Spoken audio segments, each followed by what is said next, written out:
All right. Well, excited to be here today. Yes, it's Friday. It's exciting in general, but it's going to be even more exciting for us today. And we did not fall off the map. If you're in Florida or the Southeast, you may realize we've had some hurricanes recently. Hurricanes could come out and they could totally rain on your parade. Well, we're going to be talking about some cool stuff today. We're Yeah, talking it's about definitely scaling been a challenge down here. business. And it's important that you do have a plan to scale, because if you don't, you can spend a lot of time and energy not quite getting the outcome that you're looking for. So let's start off a little bit. We've been doing a series on our YouTube channel talking about growth and scale, and there's a difference. And I'm going to hit you up with just getting our video playing to start. You can go to our channel on YouTube and see these videos in their entirety, but we'll go ahead and just get started with a little bit of growth and scale. Have you ever thought to yourself, man, we're way too busy to take on any new clients?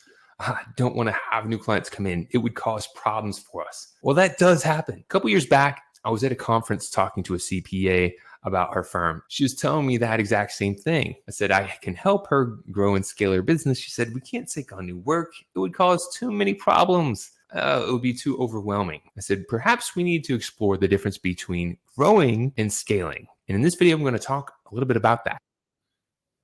All right. So, Manny, we've seen that. You've talked to different people on the podcast, and you've seen some of the challenges when people are hearing the word scale and they're thinking of growth. They're thinking of all the things that come along with it. And they're like, I don't want to grow my business. How many CPAs or accountants or bookkeepers or any service professionals have you heard saying that they're not looking to grow their business? I definitely hear it a lot, and it's challenging because you know that if a business isn't growing, it's essentially dying or they're flatlining, right? And as you mentioned, they're thinking of all the challenges that come with it. So I hear that a lot. They don't want to hire more people. They don't want to have to work more hours. So they feel stuck in that point where they're like, I don't want to grow. I just want to, kind of keep the status quo. And that's a misconception, because you can grow your business without having to work more. You can grow your business without having to take on significant more costs. You can grow your business without feeling pains of growth if you do it the right way. And that's what we're talking about scaling. I'm going to go back to the video for just a moment and we'll continue this thought back. And it could be a game changer for how you consider growing/scaling your business. Welcome to Growth Amplifiers, where we showcase the best tips, resources, and tools to amplify and scale your business. Some good content that we. So what is the difference between growing and scaling? Well, typically, when you're growing your business, it requires you to grow both your input and your output. The amount of stuff that's coming in from different clients, from different information, and the output, the amount of work that you're getting done. That can also have an impact on the infrastructure. You need to have more software. You need to have more team members. You need to be able to support those team members and manage them. So what that does is that creates a lot of additional costs when you're growing. Even though you're making more revenue, you also have more costs. So while you're potentially making some more profits, it's kind of going together hand in hand. Now, when you're scaling, and obviously when we're talking about scaling, we're getting out of that parameter. And let's chat for a moment, Manny, on kind of like when you had that aha moment of the difference between growing and scaling. Unfortunately, that aha moment came for me personally, like back early in our agency days when we were growing our business and we were so excited because we're getting lots of new clients. We're bringing them on. This is back when we were doing more marketing services, and we were also bringing on a lot of team members. And we felt like, hey, our monthly revenue is like skyrocketing, and this is awesome. And then all of a sudden we looked in our bank account.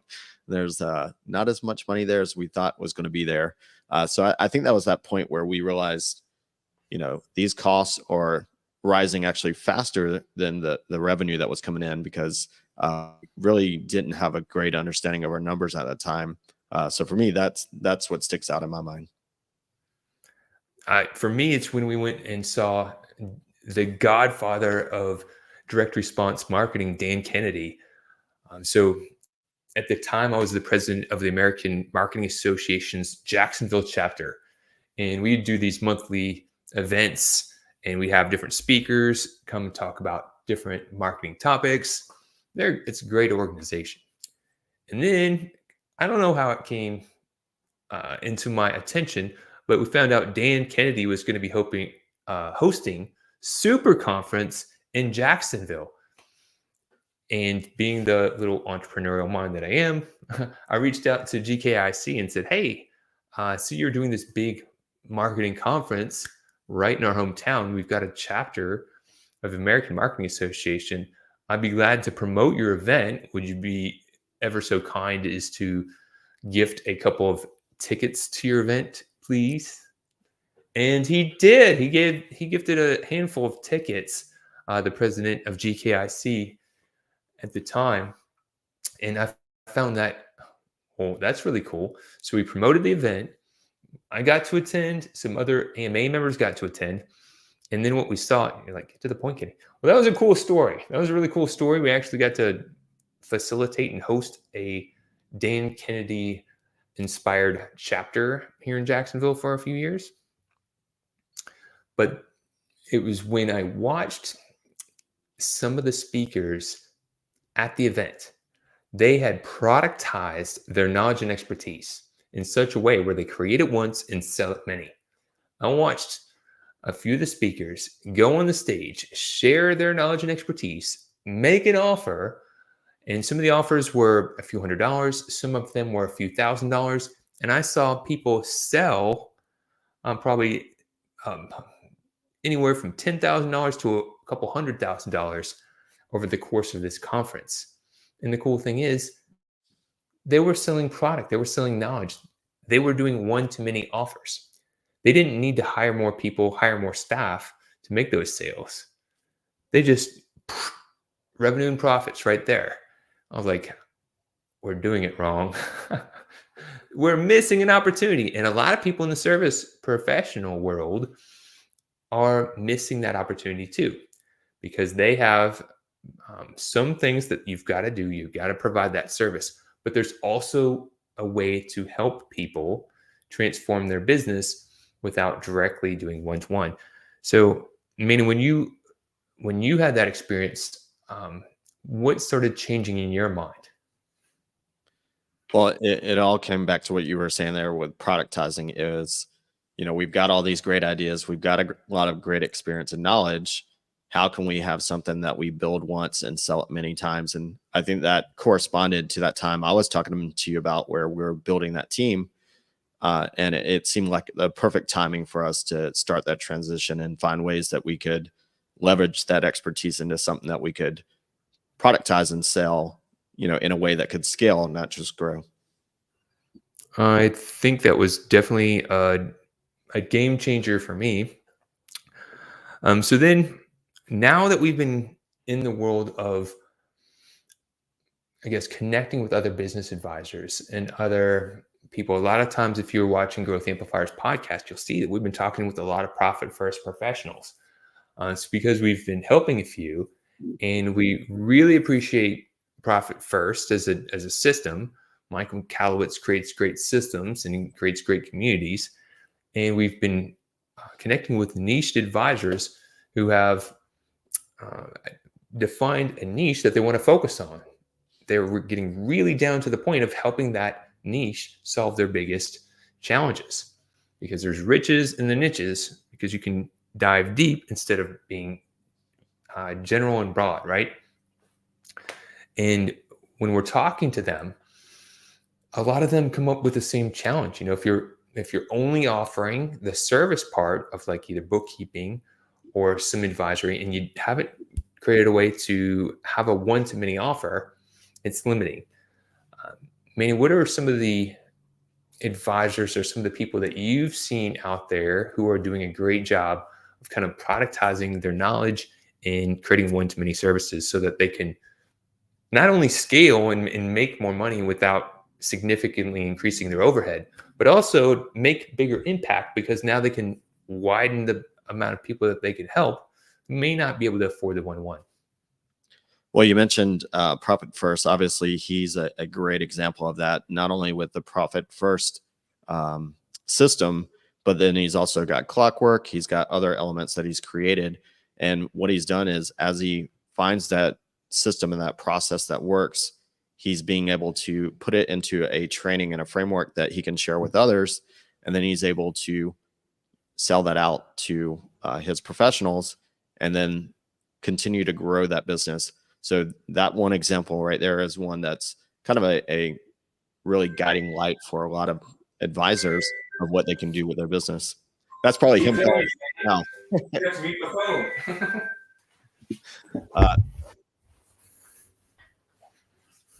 So it wasn't Mike calling you? Yeah, like, hey, no. Yeah. So who else comes to mind?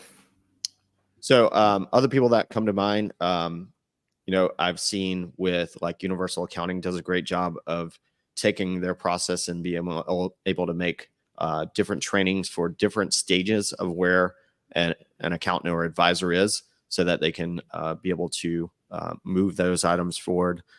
Seth is another great one who has a lot of online trainings in the YouTube space, so that QuickBook advisors can learn those tools and be able to implement them with their clients. And rather than having to do those training one-to-one, now they can go and see that online and be able to implement it directly there and be able to help their clients out. I'm a big fan of, oh my God, I'm a big fan of, if you're part of a program like that, you might have this knowledge, you might have this IP, but we still find that people haven't always productized it. And one of the challenges is because they're thinking, that's not my business model. I don't necessarily want to be a course creator. And I would say that's a good thing. If you look at our YouTube channel, we talk about some of the mistakes that a lot of people make when they're trying to scale. And one of them is thinking you're going to create a course and it's going to start flying off the shelves. So if you're productizing your knowledge and expertise, or you're creating a one-to-many solution, just because you have it doesn't mean it's going to start just flooding with customers.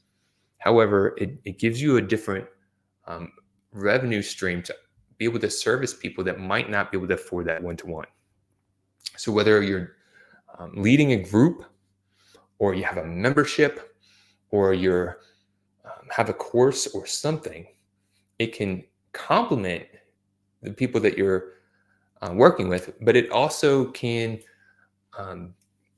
be a revenue stream to help you provide more value and create more impact to those, again, who may not be able to afford that one-to-one. So some of the opportunities that we've been able to work with, like Eric Lievenhagen of ProWise Financial, he's a certified Profit First professional, and he works with optometrists, and he has been working with optometrists. He creates great value with them, but he'd sometimes get people reaching out that weren't ready to work at the level that he could provide. So we worked together to take that knowledge and expertise and turn it into a system where now he can offer that as a program that can provide some value, that can help some people move forward without requiring that one-to-one service if they can't afford it. Now, the thing that we talked about is he's not trying to shift his whole business model around. It's not where he's looking to focus. He's not running a whole bunch of ads and trying to be a course creator, but he now just has something that could complement his one-to-one service, but also be a solution for people who are just not quite ready for that higher level service. Yeah, and I think, sorry to interrupt there, Kenny. One of the things I think it really helps you do too is zero in on that focus and be able to attract the right clients, because the more that you're able to refine what you're teaching, it means that you're really identifying that perfect person that you can help the most. And that's going to be able to help ensure that you're not going too broad in terms of the services that you're providing.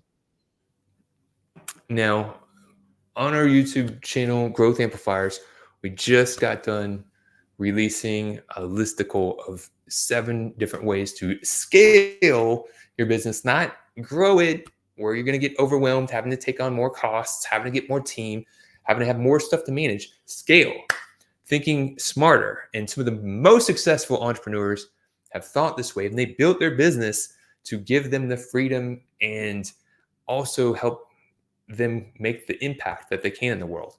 So I suggest, if you haven't already, go to our page, go to our YouTube channel and subscribe. Check out the series. If you go through the series, it's a quick overview. You get ideas that you can implement and they're actionable. And we've talked with a lot of different professionals, some that have been in business for over a decade, some that have team members, dozens of team members, some that are just doing great already. But they get used to doing things a certain way, and then they aren't looking for ways to expand. They're not looking for ways to scale. They have that association that it's going to require a lot more effort or a lot more cost, and it doesn't have to. So if you can get one idea that can help you provide more impact and increase your profitability, that's what we're looking to do. So Manny, what's a takeaway that you'd like to share with anyone that's tuned in?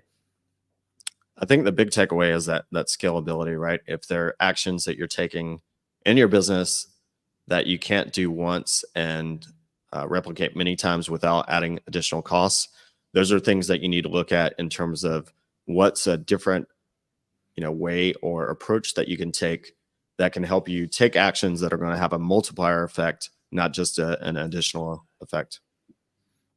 I concur. You got to take new actions to achieve new results. Sometimes we got to come with that fresh perspective. Even if we tried things in the past, it doesn't mean you can't try it with a new way, a better way, and get better results. So until then, next time, keep on amplifying.